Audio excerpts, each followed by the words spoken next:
اللهم صل على محمد وعلى آل محمد كما صليت على إبراهيم وعلى آل إبراهيم إنك حميد مجيد.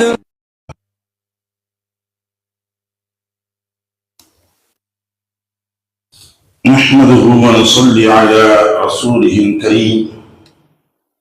أما بعد، أن عائشة رضي الله تعالى عنها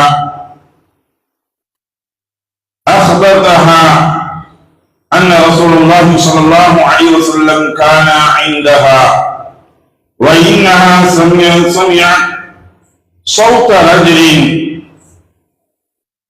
يستأذن في بيت حفصة. قالت عائشة رضي الله تعالى عنها: فقلت يا رسول الله هذا رجل يستأذن في بيتك. فقال رسول الله صلى الله عليه وسلم: أراه فلانا إلى آخره. أو قال لي رسول الله صلى الله عليه وسلم صدق رسول من كريم. அன்னைக்குரிய சகோதரர்களே, இன்று நாம் பார்க்க இருக்கக்கூடிய சட்டம் பால்குடி சட்டங்களை பற்றி பேசக்கூடிய பாடங்களாக இருக்கிறது. இந்த பால்குடி சட்டங்கள் என்று பார்க்கும் பொழுது இங்கு அரபி வார்த்தையில் என்பதாக சொல்கின்றார்கள். இதற்கு தெளிவான வார்த்தைகளை பார்க்கும் பொழுது குழந்தைக்கு தாய்ப்பாலை ஊட்டக்கூடியது, அதாவது பெற்ற தாய் இல்லாமல் மற்றவர்கள் செவிலித்தாய் என்று சொல்வார்கள். இந்த செவிலித்தாய்களுடைய பாலூட்டக்கூடியது இவர்களை பற்றி, இவர்களுக்குரிய விஷயங்களை பற்றி தான் பேசக்கூடிய பாடமாக இருக்குது. ஏன்னா குழந்தைக்கு தாய்ப்பால் என்பது அவசியமான ஒன்று. அதனுடைய எந்த ஒரு கலப்படம் இல்லாமல் கிடைக்கக்கூடிய ஒரு அமுது எதுன்னா தாயுடைய அமுதுதான், நேரடியாக கிடைக்கக்கூடியது. இந்த குழந்தை பருவத்தில் சரியான முறைகளில் தாய்ப்பால்கள் புகட்டப்பட்டால்தான் அவர்களுக்கு எதிர்ப்பு சக்திகள் என்பது பிற்காலத்தில் நல்ல முறையில் இருந்து கொண்டிருக்கும். இதில்தான் அல்லாஹ் தஆலா நீர் சத்தையும் அதே போன்று விட்டமின் சத்தையும் ஆகக்கூடிய சத்தையும் அனைத்தையுமே அல்லாஹ் தஆலா இந்த தாய்ப்பாலில் தான் வைத்திருக்கின்றார். அதனால் தான் குர்ஆனில் அல்லாஹ் சொல்லும் பொழுது சொல்லி காட்டக்கூடியது ஹவுலைனி காமிலைனி என்பதாக அல்லாஹ் சொல்லுவார். 2 ஆண்டுகள் பரிபூர்ணமாக அவர்களுக்கு அமுதூட்டப்பட வேண்டும் என்பதாக. ஒரு குழந்தைக்கு இது போன்று சரியான முறையில் கொடுக்கும் பொழுது பின்னால் அந்த குழந்தை 60 வயது 70 வயதை அடையக்கூடிய சமயங்களில் ஒரு எதிர்ப்பு சக்தியில் உள்ள குழந்தையாக இருக்கும். அந்த காலத்துல நல்ல முறையில் கூட கொடுத்து வளர்த்ததின் காரணமாகத்தான் 90 வயது 100 வயது ஆனாலும் பட்டு கூட போகாம வயதானவர்கள் இருந்தார்கள். வலுகளும் போகவில்லை, அவர்களுடைய சொல்களும் போகவில்லை. உடல்கள் எல்லாம் பார்க்கும் பொழுது நல்ல தியாகமான உடல்களுடையவர்களாக இருந்தார்கள். இன்று அதனுடைய தேவை என்பது குறைந்து விட்டது. தாய்ப்பால்மனை என்பதை கொடுக்கக்கூடியது என்பது குறைந்து விட்டதாக இருக்கின்றது. இதனால் தாய்மார்களுக்கு ஏற்படக்கூடிய பிரச்சனை சரியான முறையில் கொடுக்க முடியல, சரியான முறையில் அதை நிராகரிக்கின்றார்கள் என்றால் இவர்களுக்கு பிற்காலத்தில் ஏற்படக்கூடிய பிரச்சனை மார்பக புற்றுநோய் ஏற்படும் என்றாக மருத்துவர்கள் சொல்கின்றார்கள். அந்த சரியான முறைகளில் கொடுக்கக்கூடிய சமயங்களில் அமலூட்டப்படாமல் இருக்கக்கூடிய சமயங்களில் ஏற்படக்கூடிய விளைவுகள். அப்ப அரபுடைய நாடுகளில் முன்னுள்ளவர்களுக்கு 1970 காலகட்டங்கள் எப்படி இருந்துச்சு அப்படின்னா, இது போல இருந்தாங்கன்னா, 20 வயது 30 வயது அடையக்கூடிய சமயங்களில் 30 வயது 40 வயது அடையக்கூடிய சமயங்களில் தாய்ப்பால் ஊட்டுவார்கள். மற்றாத சமயங்களில் இவர்கள் கிராமப்புறத்தில் இருக்கக்கூடிய குழந்தைகளை அனுப்பி வைப்பார்கள். அங்கு இருந்து நல்ல ஆரோக்கியமான முறைகளில் செவிலித்தாய்கள் என்று சொல்லக்கூடியவர்கள் அழைத்து செல்வார்கள். அரபிகளிலேயும் இவர்களிடத்தில் சரியான நல்ல அரபி வார்த்தைகள் வரும். கிராமப்புறங்கள்ல என்ன இருந்துச்சு, நல்ல வார்த்தைகள் இருந்துச்சு, பண்பாடுகள் இருந்துச்சு அப்படின்னு சொல்லி இவர்கள் அது போல அழைச்சிருப்பாங்க. ரசூலுல்லாஹி ஸல்லல்லாஹு அலைஹி வஸல்லம் அவர்களுக்கும் அதே போலதான் அன்னை ஆமினா பிவி ரலியல்லாஹு தஆலா அன்ஹா அவர்களுக்கு ரசூலுல்லாஹி ஸல்லல்லாஹு அலைஹி வஸல்லம் அமுதப்பட முடியாத சமயங்கள், நோய்வாய்ப்பட்ட சமயங்கள் என்ன செஞ்சாங்க, ரசூலுல்லாஹி ஸல்லல்லாஹு அலைஹி வஸல்லம் அவங்க வந்து அன்னை ஹலீமா ரலியல்லாஹு தஆலா அன்ஹா அவர்கள் கொண்டு செல்கின்றார்கள். இப்ப ரசூலுல்லாஹி ஸல்லல்லாஹு அலைஹி வஸல்லம் அவர்களுக்கு மரபு தாயாக, அதாவது செவிலி தாயாக இருந்தவர்கள் அன்னை ஹலீமா ரலியல்லாஹு தஆலா அன்ஹா அவங்க. இப்ப இவர்களுக்குரிய உறவுகள் எந்த அளவிற்கு வரும் என்றால், அமலூட்டக்கூடிய தாயும் தாயை போன்றார். அவங்களும் தாயுடைய அந்தஸ்து தான். அவங்க தாயுடைய அந்தஸ்து மட்டும் இல்ல, ரசூலுல்லாஹி ஒன்னும் சொல்றாங்க.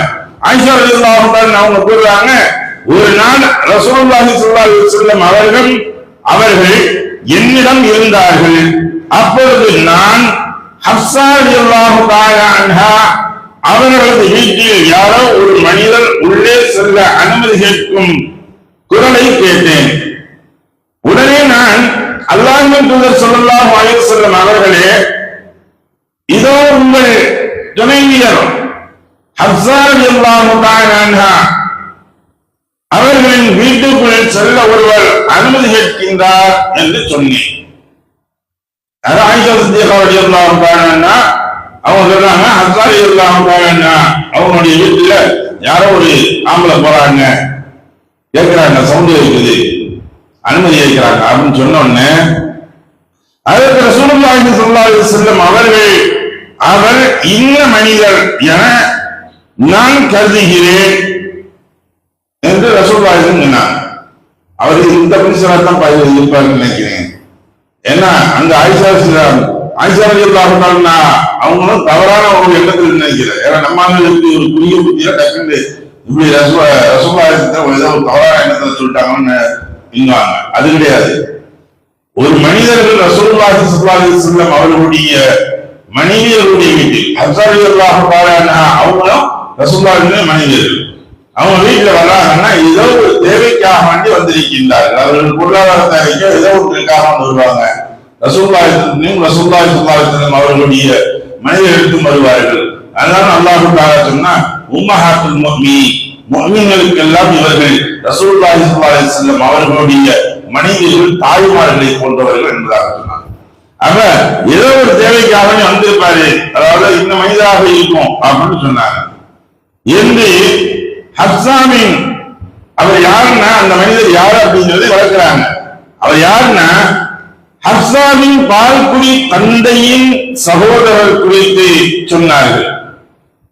அந்த மனிதர் யாரு, ஹப்ஸா ரலியல்லாஹு தஆலா அவங்க பால்குடி சகோதரர் இருக்காங்கன்னா அவருடைய தந்தையுடைய சகோதரர் என்பதாக ரசூலுல்லாஹி எண்ணுகின்றேன் என்பதாக சொன்னார்கள்.